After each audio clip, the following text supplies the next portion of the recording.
Good afternoon. I am Mallance, and I come from the richest country in the world. It is located in the richest continent in the world, in the west of the richest continent. My country is called Sierra Leone. On the surface, we are blessed with infinite beauty and abundance of flora and fauna, producing the most exquisite harvest of coffee, cocoa, fruits, vegetables, and caoutchouc. You name it, we've got it. We also have diverse wildlife and vast marine resources, and waterfalls and rivers that run into the most beautiful beaches. The land is golden, literally, a true paradise. Which, of course, is inhabited by the most beautiful souls.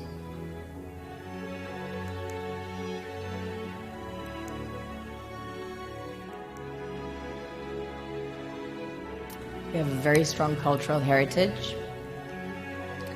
In fact, Sierra Leone had the first sub-Saharan university.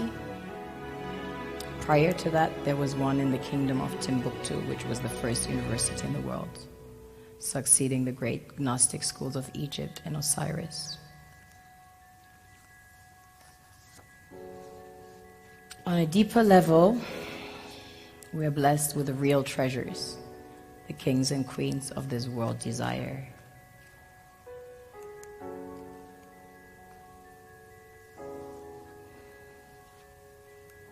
This was the largest alluvial diamond ever found.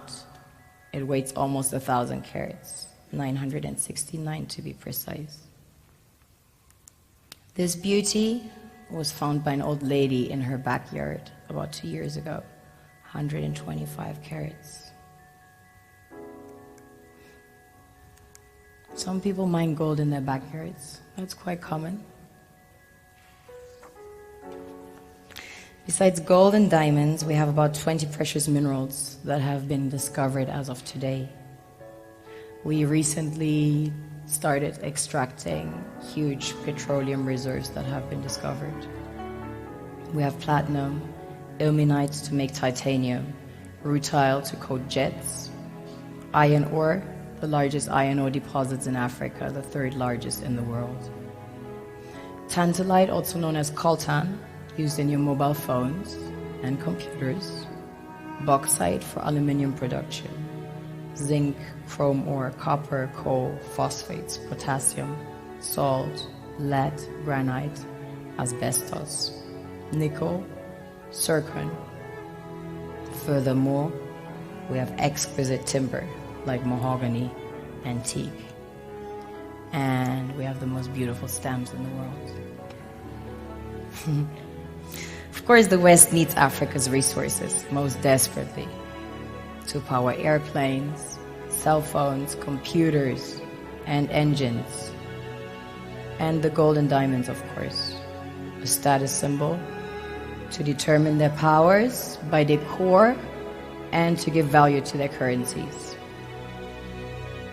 One thing that keeps me puzzled, despite having studied finance and economics at the world's best universities, the following question remains unanswered.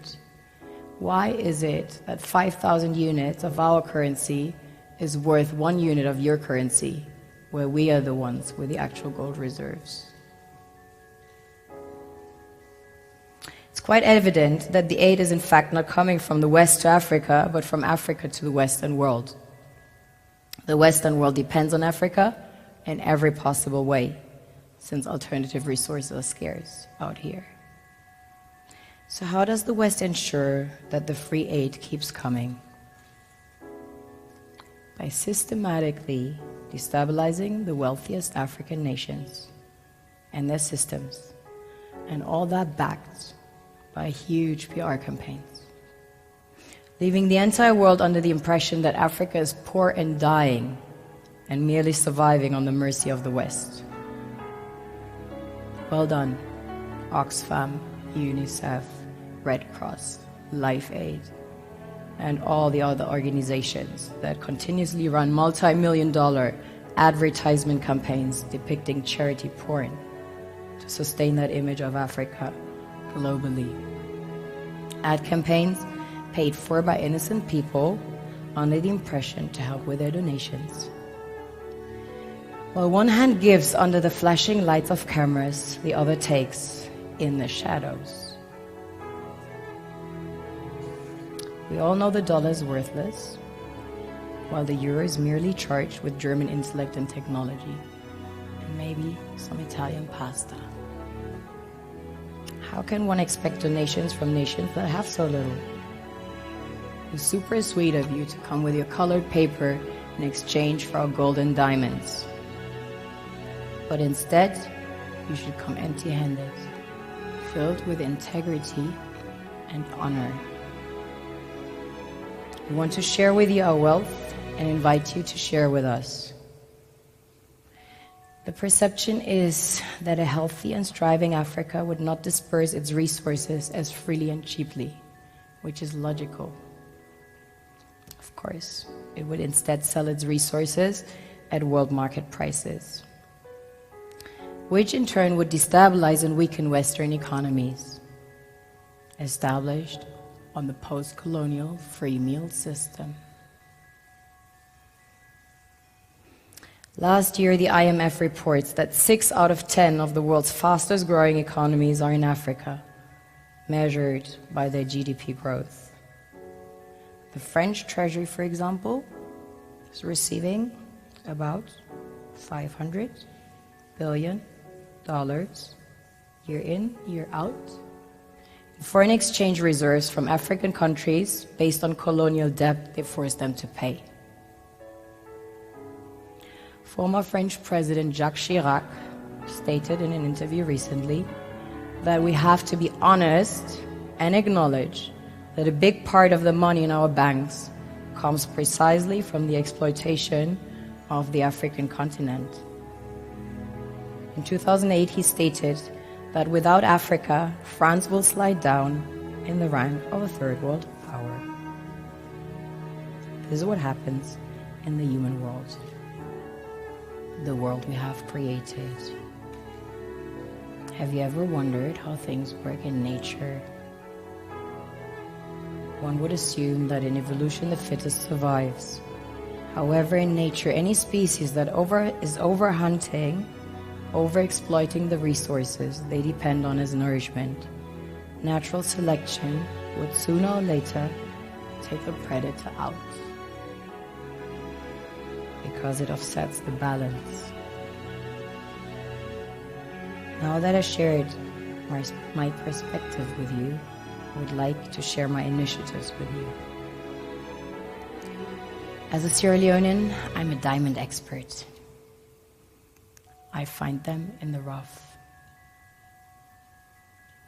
What nature created from the darkest substance, under the influence of heat and pressure, transforms into the strongest, most brilliant rocks. These rocks have the consistency to stem an entire nation. These will be our future leaders. Please meet the Phalange Creative Collective I formed with 21 street kids that were orphaned and displaced as a result of the Sierra Leonean Civil War and ended up living in the street as early as age 3, growing up as outlaws of society. I name Timothy, but my gangster name na Ephim. My name is Patrick Christian Kago. My name is Alusanja. My name is Samusi.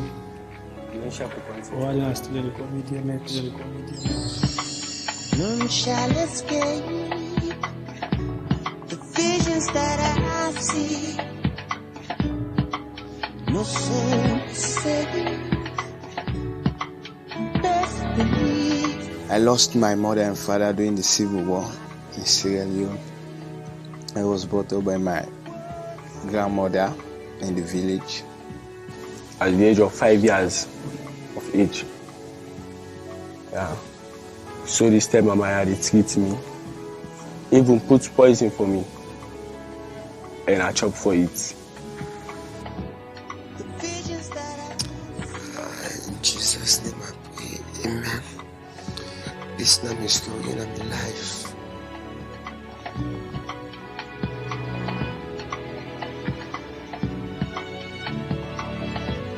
I would not the man who formed their own base. Yes, I would not the first man who begin local on base. Stay other gangster the guy side their own base. And our base is it now. The team, all man fearful of the team. The visions that I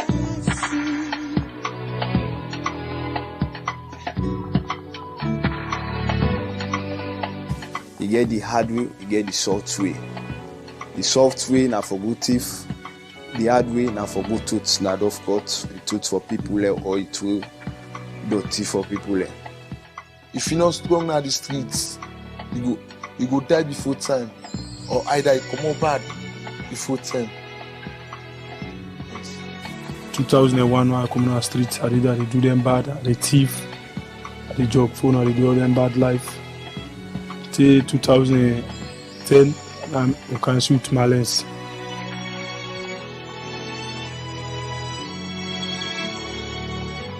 From the street, he take me to school and go put me in school.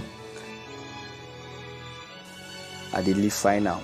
Then me own thing what I want to do in the future. I want to study law. I get that determination they always. So I want to become a lawyer. Me future than the.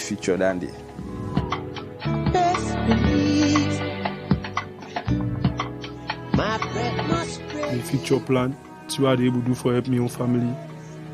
Because I don't decide say I want to go to school, I want to be international businessman.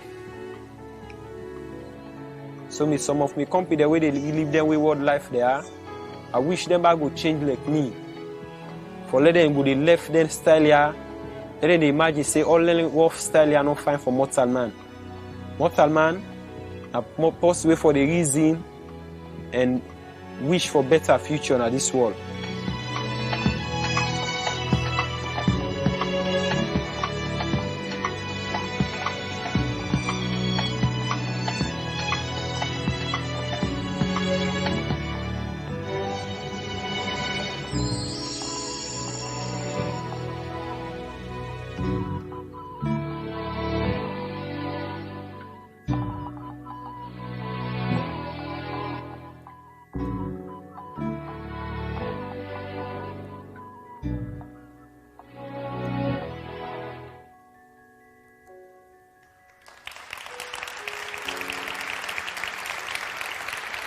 These guys are my biggest inspiration.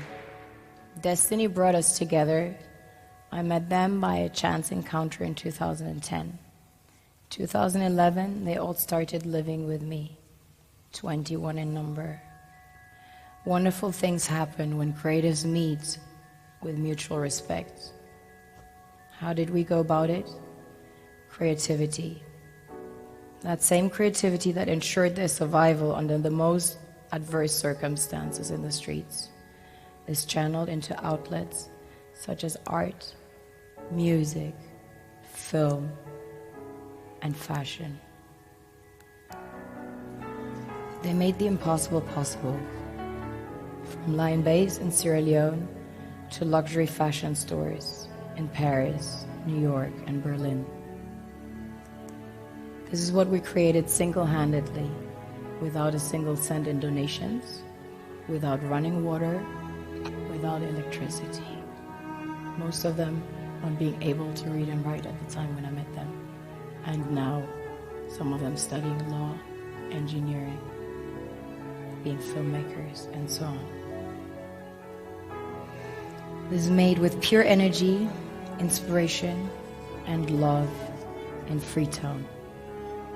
With creativity and passion as the sole ingredient, we participate in a global market of international competition and find our way into the world's most exclusive department stores, onto the bodies of the world's fashion icons, and into the most distinguished art collections and exhibitions in Berlin, Paris, New York, Miami. A proven concept that produced self-sufficient individuals financing their own education into lawyers, engineers, filmmakers, and artists within only 3 years.